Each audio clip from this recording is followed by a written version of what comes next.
Hello, my name's Adam John Richardson. Let's talk about virtual machines. In this case, let's talk about configuration considerations. For the purposes of this video, we'll be talking about Type 2 hypervisors.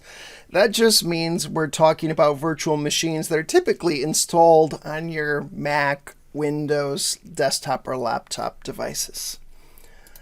Now, first things first, number of CPUs. It's important to note when we actually declare how many CPUs we want our virtual machine to have, it's not a devoted CPU or core on our system. It's a time slice that approximates that type of work, that amount of work that one core or two cores could complete. So as you see here, time slices, core 1 runs the time slice for the virtual CPU if I devoted one CPU to a virtual machine. And then core 2 might get the next time slice, and then it comes back up to core 1. It slides back and forth as the hypervisor sees fit.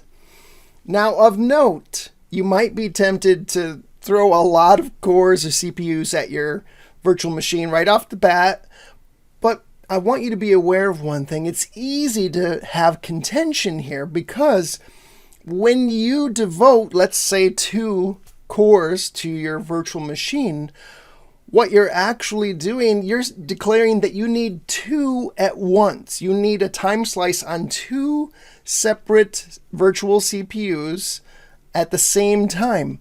And depending on your system resources, it's easy to have contentions arise, especially if you're running more than one virtual machine. So of note, it's typically good practice. Just start with one virtual CPU and see how that does. And if you need more, you can try it. RAM. In this case, it's helpful to get a baseline of what memory resources you're using just to run your system. So here you see a screenshot of Task Manager on a Windows system. You'll see it's running at around 30% memory utilization. That gives you a nice baseline to say, okay, we need to at least have this much accounted for, and typically you need a cushion above that too. Additionally, one other thing to note is depending on the operating system you'll be running in the virtual machine, some operating systems are a little bit more RAM hungry. So for instance, some Linux distros don't take as many resources. You can get by with less memory. However, other operating systems such as Windows take a little bit more. So that's something we have to consider. Storage. There are 2 options here I want you to be aware of: dynamically allocated storage and fixed size. Let's say you're setting up a virtual machine and it has 100 gigabytes. We can handle this in 2 ways virtually. We could dynamically allocate. That just means, hey, use the storage that you need right now of that 100 gigabytes. My host system still isn't using all of that space yet. And when I need it, it will dynamically grow, even though it's listed at 100 gigabytes. So for instance, let's say at the beginning, I only need 10. My host system is only giving up 10 gigabytes at that point in time. The issue here, depending on your need, sometimes the writes are a little bit slower because when you're writing, sometimes it has to dynamically grow that allocated space, and that takes a little bit of time. The other option is fixed size. If you declare a 100 gigabyte hard drive, you're using all of that space right up front. The benefit here is we see faster performance.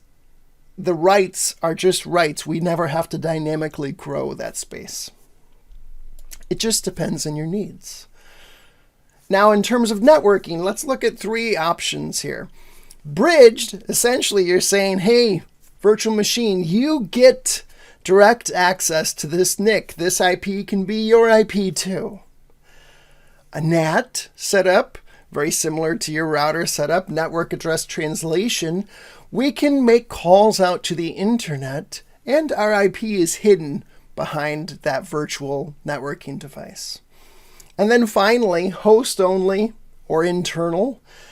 These two options give you the ability to have your virtual machines communicate, and if it's host only, it also includes the host, and they can't actually make outside calls to the internet. It just depends on your needs. Typically, you'll err on the side of only giving the access that you need. For many use cases, that's a very reasonable option. I hope this helps, and I look forward to seeing you again in the future. Bye.